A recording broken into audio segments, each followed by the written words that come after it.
जय श्री हरि विष्णु। दोस्तों, आज हम लोग जानेंगे विजय एकादशी की व्रत कथा। अंत तक वीडियो में बने रहिए दोस्तों, क्योंकि बहुत ही महत्वपूर्ण है ये कथा। और इस वीडियो में कोई भी बात आपको अच्छी और उपयोगी लगे तो एक लाइक छोटा सा अवश्य करिए। आप पहली बार मेरे चैनल पे आए हैं तो मेरे चैनल को सब्सक्राइब करिए, बेल नोटिफिकेशन अवश्य दबाइए, जिससे आने वाले वीडियो आपको समय से प्राप्त हो सके। कोई भी प्रश्न या सुझाव हो तो कमेंट बॉक्स में लिख सकते हैं दोस्तों, विजय एकादशी का व्रत एकादशियों की तरह बहुत ही कल्याणकारी माना गया है। मान्यता है कि जो व्यक्ति विजय एकादशी का व्रत करते हैं उसे इस लोक में विजय प्राप्त होती है और उनका परलोक भी अक्षय हो जाता है। तो दोस्तों, हम लोग यहाँ पे विजय एकादशी की संपूर्ण व्रत कथा को जानेंगे। युधिष्ठिर ने पूछा, वासुदेव, फागुन के कृष्ण पक्ष में किस नाम की एकादशी होती है?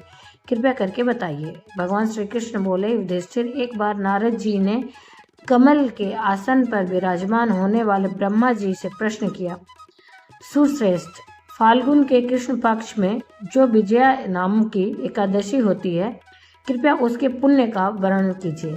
ब्रह्मा जी ने कहा, नारद, सुनो, मैं एक उत्तम कथा सुनाता हूँ जो पापों का अपहरण करने वाली है।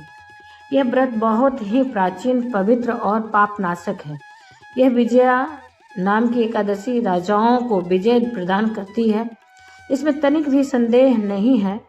पूर्व काल की बात है। भगवान श्री रामचंद्र जी 14 वर्षों के लिए वन में थे और वहां पंचवटी में सीता तथा लक्ष्मण के साथ रहने लगे। वहां रहते समय रावण ने चपलावश विजय आत्मा श्री राम की तपस्विनी पत्नी सीता को हर लिया। उस दुख से श्री राम व्याकुल हो उठे। उस समय सीता की खोज करते हुए वे वन में घूमने लगे। कुछ दूर जाने पर उन्हें जटायु मिले, जिनकी आयु समाप्त हो चुकी थी।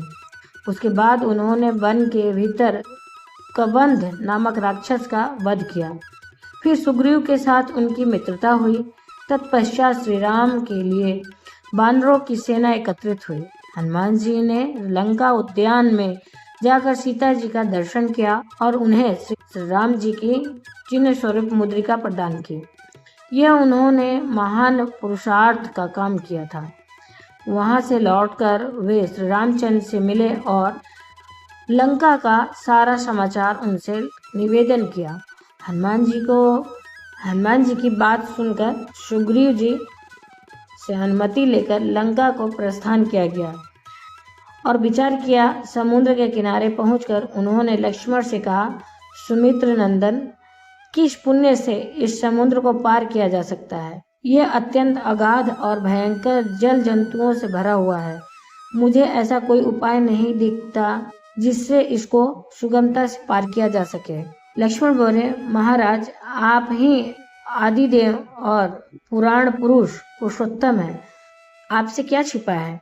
यह द्वीप के भीतर बकलाभ्य नामक मुनि रहते हैं। यहाँ से आधे योजन की दूरी पर उनका आश्रम है। रघुनंदन, उस प्राचीन मुनीश्वर के पास जाकर उनसे इसका उपाय पूछिए। लक्ष्मण को अत्यंत सुंदर बात सुनकर श्री रामचंद्र जी महामुनि बकलाभ्य से मिलने के लिए गए। वहां पहुंचकर उन्होंने मस्तक झुकाकर मुनि को प्रणाम किया। मुनि उनको देखते ही पहचान गए कि ये पुराण पुरुषोत्तम श्री राम हैं, जो किसी कारणवश मानव शरीर में अवतरित हुए हैं। उनके आने से महर्षि को बड़ी प्रसन्नता हुई। उन्होंने पूछा, श्री राम, आपका कैसे यहाँ आगमन हुआ? श्री राम बोले, मुनिवर, आपकी कृपा से राक्षसों सहित लंका जीतने के लिए सेना के साथ समुद्र के किनारे आया हूँ। मुने, अब जिस प्रकार समुद्र पार किया जा सके यह उपाय बताइए, मुझ पर कृपा कीजिए। बकलाभ्य ने कहा, श्री राम, फाल्गुन के कृष्ण पक्ष में जो विजया नाम की एकादशी होती है, उसका व्रत करने से आपकी विजय होगी। निश्चय ही आप अपनी वानर सेना के साथ समुद्र को पार कर लेंगे।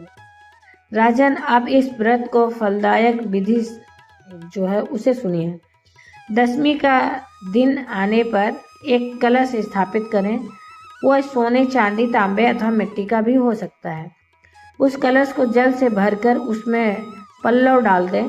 उसके ऊपर भगवान नारायण के सुवर्णमय विग्रह को स्थापित करें। फिर एकादशी के दिन प्रातः काल स्नान करके कलश को पुनः स्थिरता पूर्वक स्थापित करें। माला, चंदन, सुपारी तथा नारियल आदि के द्वारा विशेष रूप से उसका पूजन करें। कलश के ऊपर सप्त धान्य और जौ रखें। गंध, धूप, दीप और भांति भांति के नैवेद्य से पूजन करें। कलश के सामने बैठकर वह सारा दिन उत्तम कथा, वार्ता आदि के द्वारा व्यतीत करें तथा मंत्रों का जाप करें। रात में भी वहाँ जागरण करें। अखंड व्रत की सिद्धि के लिए घी का दीपक जलाएं। फिर द्वादशी के दिन सूर्योदय होने पर उस कलश को किसी जलाशय के समीप, नदी, झरने या पोखरे के तट पर ले जाकर स्थापित करें और उसकी विधिवत पूजा करके देव प्रतिमा सहित उस कलश को वेदवेत्ता ब्राह्मण के लिए दान कर दें। महाराज, कलश के साथ ही और भी बड़े बड़े दान देने चाहिए। श्री राम, आप अपने यूथपतियों के साथ उसी विधि से प्रयत्न पूर्वक विजय का व्रत कीजिए, इससे आपकी विजय होगी। ब्रह्मा जी कहते हैं, नारद, यह सुनकर श्री रामचंद्र जी ने मुनि के कथनानुसार उस समय विजय एकादशी का व्रत किया। उस व्रत के करने से श्री रामचंद्र जी की विजय हुई। उन्होंने संग्राम में रावण को मारा, लंका पर विजय पाई और सीता को प्राप्त किया। बेटा, जो मनुष्य इस विधि से व्रत करते हैं उन्हें इस लोक से विजय प्राप्त होती है और उनका परलोक भी अक्षय बना रहता है। तो दोस्तों, ये तो रही विजय एकादशी की व्रत कथा। उम्मीद करते हैं इस व्रत की कथा आपको अच्छी और उपयोगी लगी होगी। यदि कोई भी बात इस वीडियो की आपको अच्छी और उपयोगी लगी तो एक छोटा सा लाइक अवश्य ही करिए। आप पहली बार मेरे चैनल पर आए हैं तो मेरे चैनल को सब्सक्राइब करिए, बेल नोटिफिकेशन अवश्य ही दबाइए, जिससे आने वाले वीडियो की जानकारी आपको समय से प्राप्त हो सके। दोस्तों, कोई भी प्रश्न या सुझाव हो तो कमेंट बॉक्स में लिख सकते हैं। फिर मिलते हैं दोस्तों एक नई जानकारी के साथ नए वीडियो में। तब तक के लिए जय श्री हरि विष्णु। धन्यवाद दोस्तों।